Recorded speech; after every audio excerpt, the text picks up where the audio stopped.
안녕하세요. 매일 새로운 사연을 전하는 읽어주는 사연 라디오입니다. 구독과 좋아요, 많은 공유 부탁드립니다. 오늘의 사연 시작하겠습니다. 신우가 사고를 쳐서 시집을 가게 생겼습니다. 웬일인지 시부모님이 부르셔서 남편하고 같이 시댁에 다녀왔는데 시부모 앞에 웬 젊은 총각이 무릎을 꿇고 빌고 있더라고요. 둘 다 머리에 피도 안 마른 25살이고 그나마 다행인 건 남자가 군대를 다녀왔다는 사실이고 다행이지 않은 사실은 아직 졸업도 안 한 대학생이라는 거죠. 언제까지 비밀로 할 수도 없고 신우도 배가 불러오니 더 이상 숨길 수 없다는 생각에 4개월 차에 시부모님께 이실직고하고 만 것이죠. 솔직히 저희는 왜 불렀나 싶었어요. 발언권이 있는 것도 아니고 그냥 그 남자 겁주려고 병풍처럼 쓰려고 부르신 건지 모르겠지만 아무튼 시부모님은 아주 길길이 날뛰기 시작했어요. 남자한테 정말 입에 담기도 힘든 욕을 사정없이 해대셨고 당연히 결혼시킬 생각이 없다고 눈앞에서 사라지라고 말씀도 조금 심하게 했어요. 그렇게 그 남자를 돌려보내고 신우를 앞에 앉혀다가 너는 머리에 피도 안 마른 게 밖에서 대체 뭔 짓을 하고 다니는 거냐고 잔소리를 하기 시작했죠. 그런데 그 남자가 나간 지 30분도 안 돼서 초인종을 다시 누르더라고요. 이번엔 부모님까지 대동해서 들어오네요.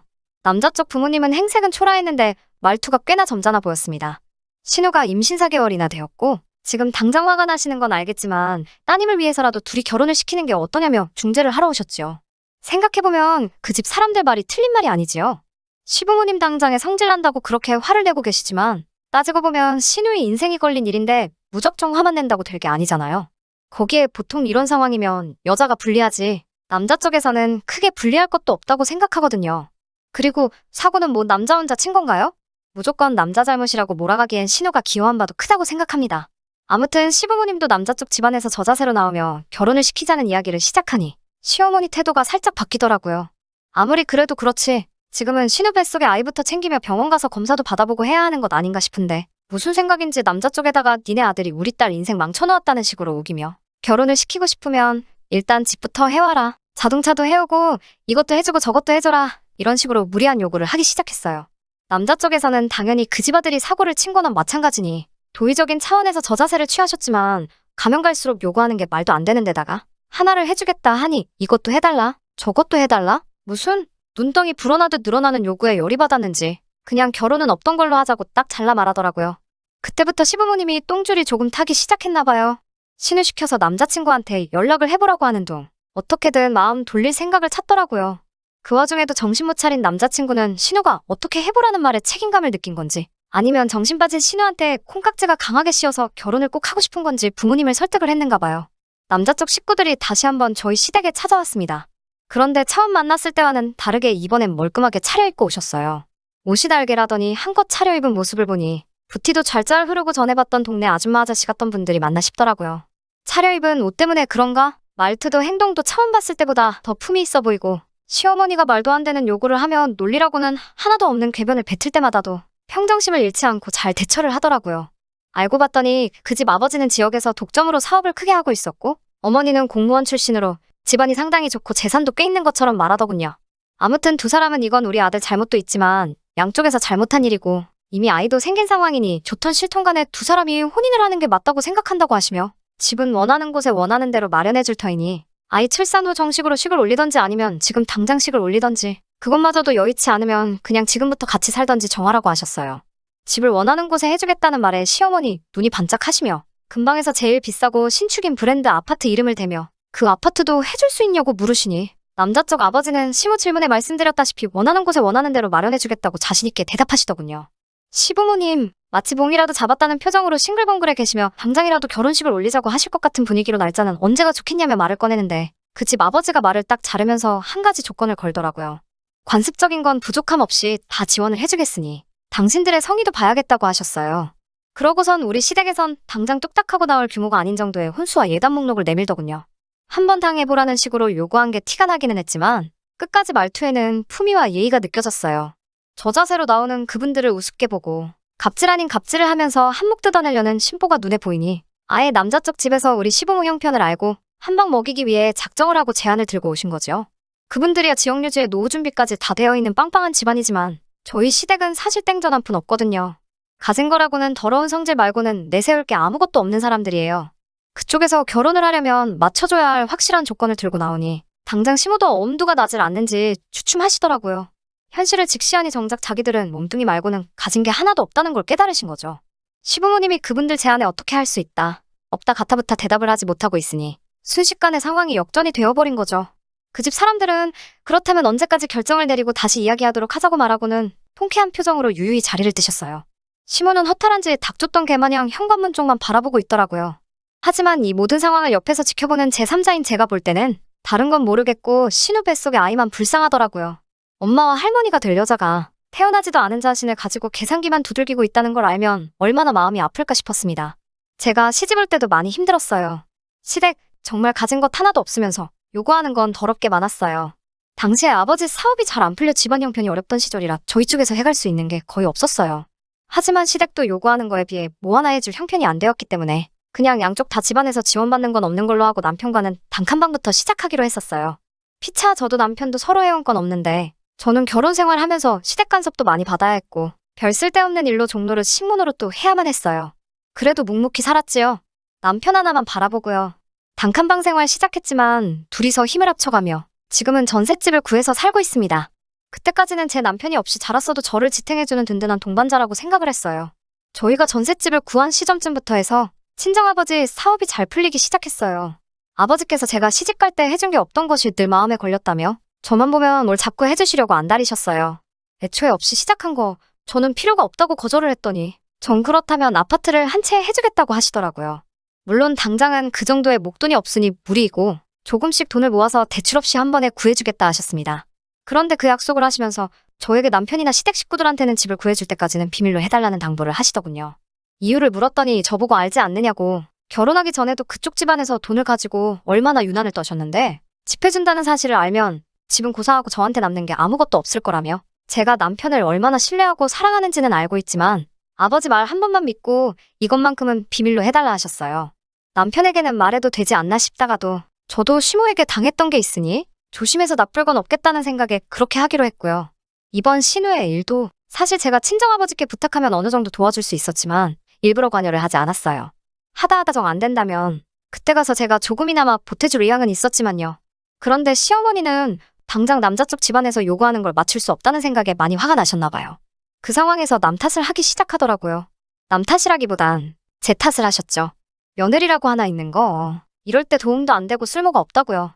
그러면서 제가 아이가 없는 걸 가지고도 뭐라고 하시더라고요. 아직 때가 되지도 않은 신우는 벌써부터 아이를 가졌는데 대를 이어야 할 며느리는 임신도 못하고 저러고 있다고요.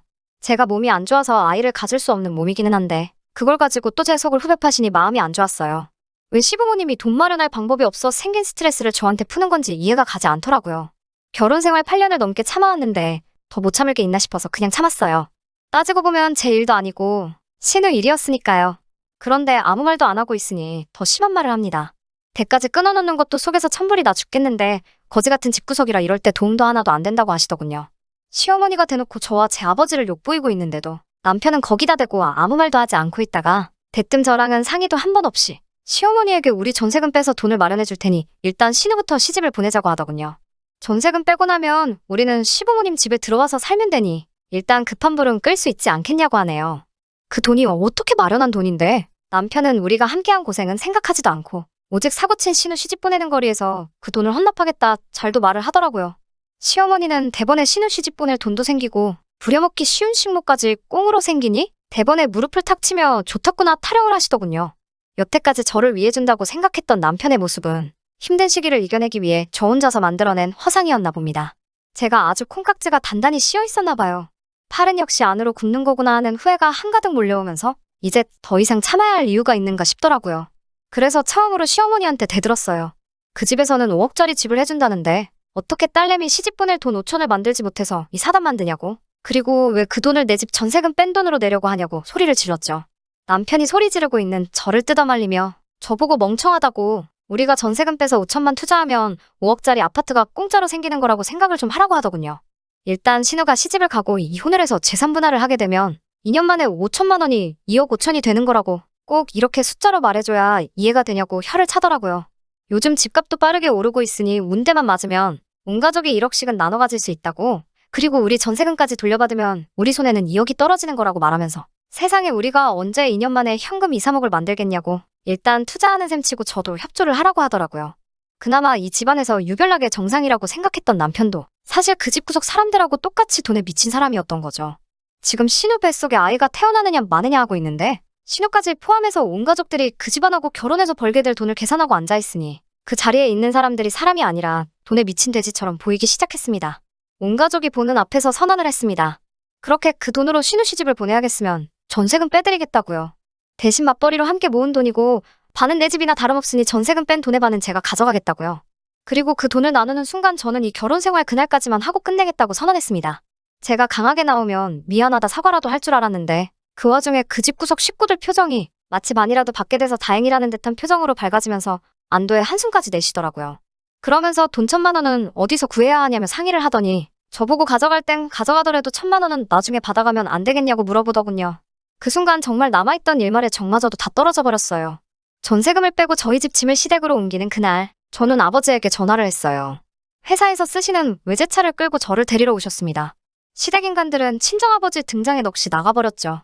그동안 사업망한 사돈 집안에 단칸방에서 시작해 종노릇을 시켜도 군소리 한 번 안 하던 거지 집안이라고 생각을 했는가 본데 그 거지라고 생각했던 친정아버지가 떡하니 외제차를 끌고 오시니 말이죠. 아버지는 저를 데려가면서 시댁을 향해 그 돈 없어도 당장 사는데 아무 지장은 없지만 거지 같은 집구석에 단돈 1원도 묶여있는 꼴은 보고 싶지 않으니 늦지 않게 계좌에 넣으라고 하시더군요.